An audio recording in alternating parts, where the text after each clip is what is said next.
developments just releasing yesterday's deadly officer-involved shooting. This afternoon, we now know exactly what forced a Cincinnati police officer to open fire. 9 on your side's Jay Warren is live with what we just learned from Acting Police Chief Paul Humphreys. Jay?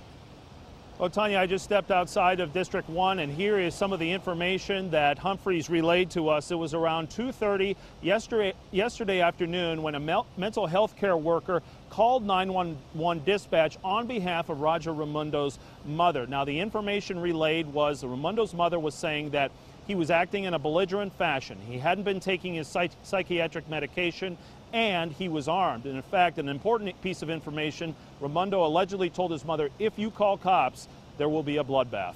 Now, she told police that Raimundo liked to go behind Arlen's to eat, and that is in fact where police found him, on the back deck of Arlen's in Clifton.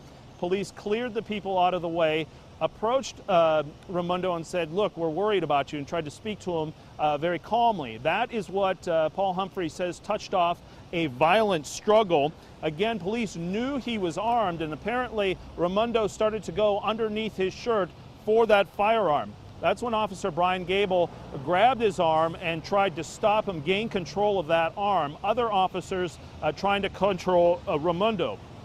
Now, one officer fired a taser. It actually hit Raimundo, took some effect, but however, the struggle continued. Now, as her taser cycled through for 5 seconds, she tried to deploy it again. It didn't work. So then what happened? Another officer came in, tried to deploy the taser, but it actually hit an officer who was on top of Raimundo. So that officer rolled off slightly and allowed other officers to, in fact, see that Raimundo now had his gun in his hand. He fired a shot, according to Paul Humphreys, and that's when Officer Brian Gable, seeing that the weapon was being raised towards police, got around behind him and fired 2 shots into the left side of Roger Raimundo's back. Here's more now from Acting Chief Paul Humphreys. I can tell you that, yes, this is a tragedy.